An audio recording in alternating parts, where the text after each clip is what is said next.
देखो बच्चे, आज का जो हमारा टॉपिक है वो है घातांक एवं करणियाँ, जिसमें घातांक हम लोग पढ़ चुके हैं कि घातांक क्या होता है, घातांक के नियम क्या हैं, इन सब के बारे में हम लोग देख चुके हैं पिछली वीडियो में। और आज हम लोग देखेंगे करणियाँ। ठीक है, कि कुछ करणियाँ होती हैं तो उनका मान क्या होता है। ठीक है, उसका यूज हम कैसे करेंगे क्वेश्चन में। तो जैसे ये कड़ियों के कुछ मान है, ये है आपका स्क्वायर रूट है जिसको वर्गमूल कहते हैं और इसका मान होता है 1/2। ये है क्यूबिक रूट है, ठीक, तो घनमूल है, इसका मान होता है 1/3।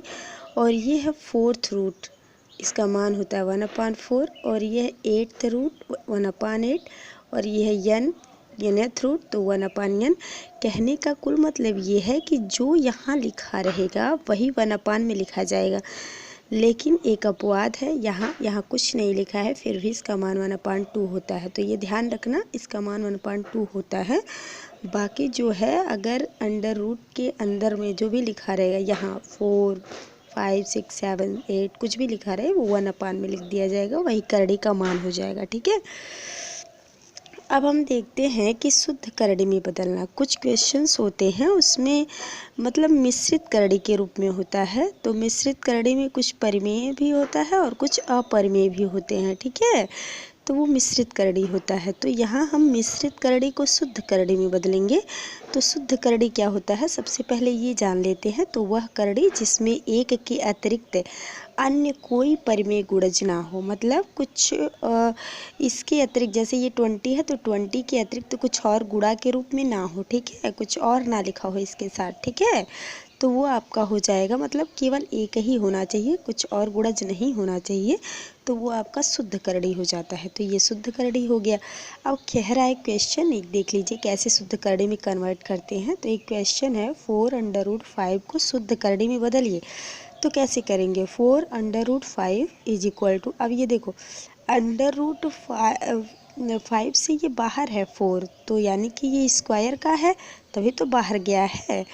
तो हम क्या करेंगे, जब इसको हम अंदर लाएंगे तो ये कैसे आएगा, स्क्वायर में आएगा। ठीक है, जब करड़ी वाला स्क्वायर में आएगा, क्यूबिक रूट वाला क्यूब में आएगा, फोर्थ रूट वाला अंदर घात 4 में आएगा। ठीक है, ये ध्यान रखना कि जो करड़ी लगा होगा, जैसे ये इसका मान 1/2 होता है तो ये स्क्वायर में आएगा अंदर। ठीक है, तो ये हो गया 4 स्क्वायर इंटू 5। ठीक, तो अब मल्टीप्लाई कर देते हैं, 4 स्क्वायर 16 हो गया इंटू 5 हो गया, ये हो गया √80। तो ये शुद्ध करड़ी में हो गया। तो समझ आ गया होगा कैसे शुद्ध करड़ी में कन्वर्ट करेंगे। एक बार और रिपीट कर देते हैं कि जैसे अगर करड़ी लगा हुआ है ये स्क्वायर रूट वाला, ठीक, तो ये अंदर आएगा तो स्क्वायर में आएगा। अगर क्यूबिक रूट लगा हुआ है तो ये जब अंदर आएगा तो क्यूब में आएगा। और अगर फोर्थ रूट लगा हुआ तो ये अंदर जब आएगा तो फोर्थ पावर के रूप में आएगा। समझ में आ रहा है ना, जो लगा होगा करड़ी उसी हिसाब से वो अंदर आएगा। ठीक है, और फिर मल्टीप्लाई कर देंगे तो वो शुद्ध करड़ी में कन्वर्ट हो जाएगा। ठीक, अब देखो अगला क्या है, अगला है मिश्रित करड़ी में बदलिए। मिश्रित करड़ी मतलब शुद्ध करड़ी में रहेगा, तो मिश्रित करड़ी में मतलब कुछ परिमेय भी रहेंगे और कुछ अपरिमेय भी रहेंगे। ठीक, तो वह करड़ी जिसमें परिमेय संख्या तथा अपरिमेय संख्या सम्मिलित होता है, यानी दोनों होते हैं, परिमेय भी और अपरिमेय भी, तो उसको हम कहते हैं मिश्रित करड़ी। ठीक है, तो यहाँ जैसे दिख रहा है 3√5, 5√8, 19√21, तो ये क्या है, मिश्रित करड़ी है। अब मिश्रित करड़ी को हमको किस में बदलना है, शुद्ध करड़ी में नहीं, शुद्ध करड़ी को किस में बदलना है, मिश्रित में। ठीक, क्योंकि हमने अभी ऊपर देख लिया है कि मिश्रित को शुद्ध में कैसे कन्वर्ट करते हैं। तो जैसे ये है √54, इसको कन्वर्ट करना है मिश्रित में, तो हम कैसे लिखेंगे, इसका हम गुणनखंड कर लेते हैं। ठीक है, तो जब हम गुणनखंड कर लेंगे तो 9 × 6 हो जाएगा। तो 9 क्या है, 3 का स्क्वायर है ना, 3 का स्क्वायर 9 है। तो जब 3 का स्क्वायर है तो ये स्क्वायर रूट लगा है तो ये बाहर जाएगा तो केवल क्या जाएगा, 3। जैसे ही अंदर ले जाएंगे तो स्क्वायर में जाएगा, बाहर जाएगा तो स्क्वायर हट जाता है। जैसे वहाँ किया था हमने, बाहर था तो अंदर लाए स्क्वायर में आया। अब यहाँ अंदर स्क्वायर में है, इसको बाहर ले जाएंगे तो स्क्वायर हट जाएगा। ठीक है, तो ये हो गया 3 और अब बचा क्या, √6। ठीक, तो ये मिश्रित करड़ी में कन्वर्ट हो गया। अब एक इम्पॉर्टेंट टॉपिक है हर का परिमेयीकरण या ऐसे ही लिख देता है कि सरल कीजिए, लेकिन उसमें हमें परिमेयीकरण करके सरल करना पड़ता है।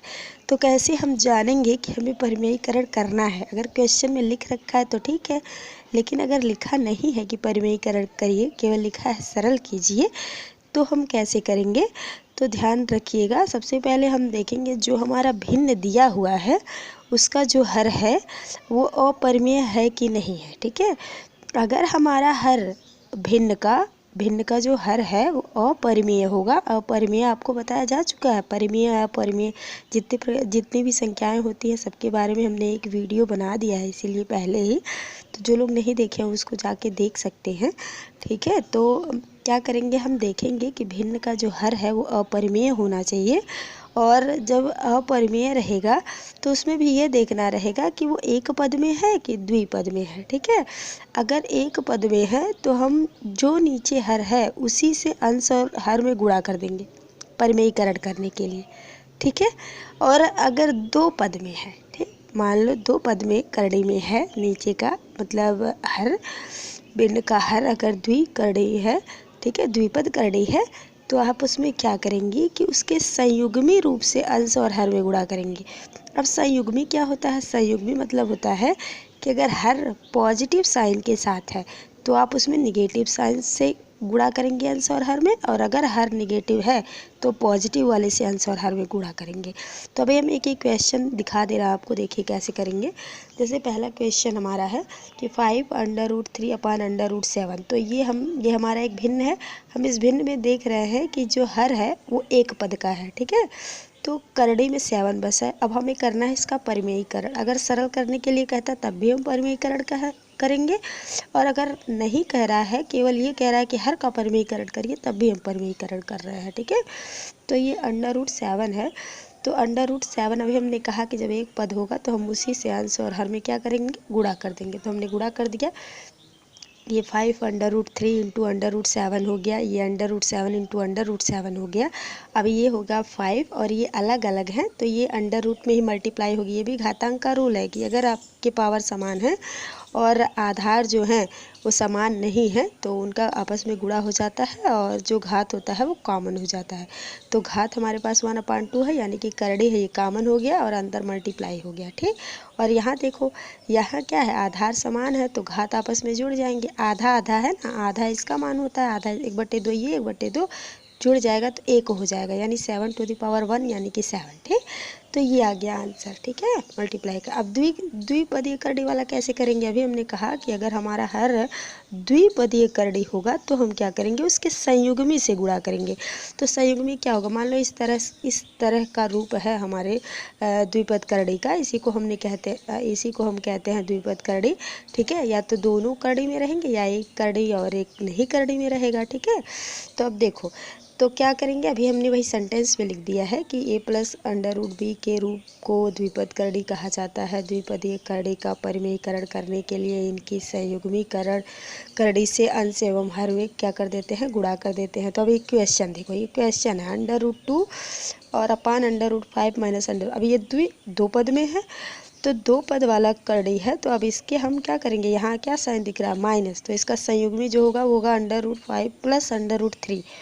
ठीक, तो अब हम क्या करेंगे, √5 प्लस √3 से अंश में भी और हर में भी गुणा कर देंगे। जब गुणा करेंगे तो ये होगा। ठीक है, और गुणा करने के बाद ये √ ये ऐसे उतर गया। अब ये देखो a+b a-b दिख रहा है ना, तो ये किसका फॉर्मूला है, अभी सर्वसमीका का वीडियो हमने बनाया था, तो ये किसका फॉर्मूला है, a² - b²। जब ए को बी के साथ जोड़ दिया जाता है एक बार और ए को बी के साथ घटा दिया जाता है, ठीक है, तो वो फॉर्मूला बन जाता है a² - b² का। तो वही काम हुआ है, तो हमने स्क्वायर कर दिया। अब ये देखो स्क्वायर है तो 1/2, ये 2 से 2 कैंसिल हो जाएगा, यानी 5 बचेगा। और ये भी ऐसे ही स्क्वायर जब इसका होगा तो ये भी क्या बचेगा, 3 बचेगा। तो ये हो गया √2 √5 और प्लस √3, और ये तुम्हारा 5 में से 3 चला गया, कितना बच गया, 2 बच गया। तो समझ आ गया होगा, इसको आप लाइटली मत लीजिएगा, ये काफ़ी हार्ड टॉपिक है। ठीक है, और अगर कोई दिक्कत है तो आप पूछ सकती हैं।